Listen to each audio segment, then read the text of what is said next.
Tayo ng usapin, abay makakapanayam natin ang chairman ng Manibela. At ito may kinalaman nga ho dun sa 3 araw na tigil pasada. At nasa kabilang linya na ang Manibela chairman, si Sir Mar Valbuena. Sir Mar, magandang umaga po. Welcome back sa programa. Kamusta, sir? Opo, Sir Rapi, tama po. Kamusta po tayo, Sir Mar? Magandang umaga po. Okay naman, Sir Rapi, at ito, magpupulong muli kami ng aming mga kasamahan para sa ikakasapon na transport strike at lilinawin po natin, hindi lamang po ito laban sa korupsyon, kundi po sa pagtaas ng presyo ng diesel at yung mabagal na pagresolba ng DOTR sa aming pong mga hinaing. Okay. Now, speaking of which, Sir Mar, so far, ang laki na ho ng itinaas ng krudo. At so far, kamusta ang kita ng ating mga tsuper, lalo na ng inyong mga kasapi sa Manibela? Opo, Sir Rapi, dahil nga po dyan sa pang-anim na pagtaas na ito ngayon taon, kung di po ako nagkakamali.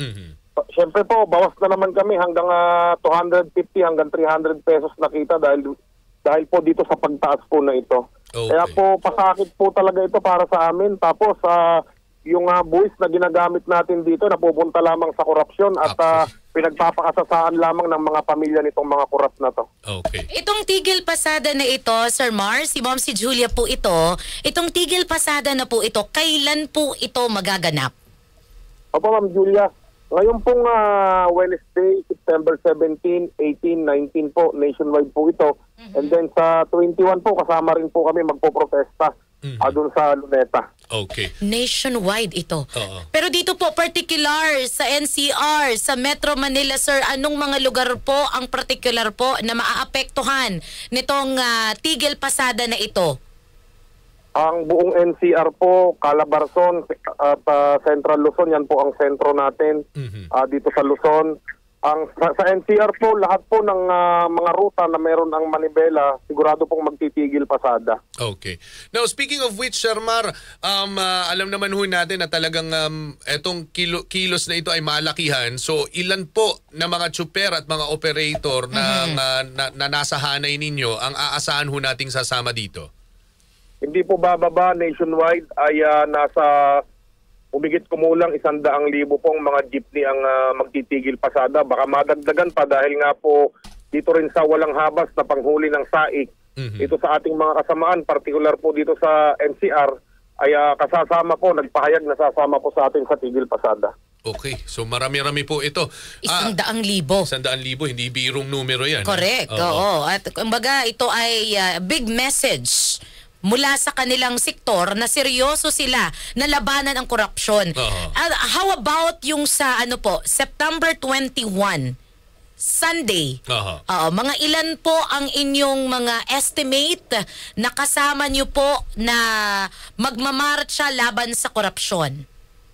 Dito po sa NCR pa lamang ay kapagtaya po namin, hindi na po bababa sa 40,000 ang sasama sa hanay pa lamang po namin. Marami po talaga ang nagpahayag ng kagustuhang sumama ngayong September 21 at dito kami magkikita-kita po sa May Kalaw. Oh, okay. So, sir, syempre, isa po sa mga tanong din ng taong bayan, meron ho ba tayong ibang grupo na makakasama bukod ho sa inyo sa Manibela? Sino-sino pa ho ang mga grupong nakausap nyo na at sabay-sabay din pong magmamarcha laban sa korupsyon? Kasama po dyan ang Piston na isang transport group din po na Pioneer. At marami pa pong grupo. At katunayan ngayong hapon ay magkakaroon pa ng isang press conference na imbitahan po tayo at mamaya po maglalabas po kami ng mga anunsyo. Okay. Ano po ang mensahe po ninyo? Ano po ang gusto po ninyong mangyari?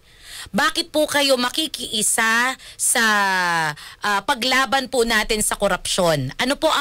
Meron po ba ang Manibela po na gusto ninyong mangyari? Ano po yung message niyo po, mensahe niyo sa gobyerno natin? Tama na, sobra na. Sobra na ang pagpapahirap sa atin. Mula umaga, madaling araw pa lamang, hanggang hating gabi namamasada kami para makapagservisyo tayo sa taong bayan. And yet, yung ating mga buwis, ginagahasa lang ng mga nakaupo sa poder. Tama na, tigilan na. Sobra na. Itong pagtama na, tigilan na, ano po ang ibig sabihin nito, Sir Mar? Itong mga pagpupulong, mga hearing na ito sa Kongreso at sa Senado, gusto nyo po bang may managot? Tama po. Tama po. Arestuhin na lahat itong mga kahit mga nasa Kongreso, mga kontraktor, at iba pang ahensya ng gobyerno na talagang mga korap, dapat po talaga arestuhin na ito at ipakulong. Tama na po yung mga pagdinig na yan, wala po, sarswela lamang yan.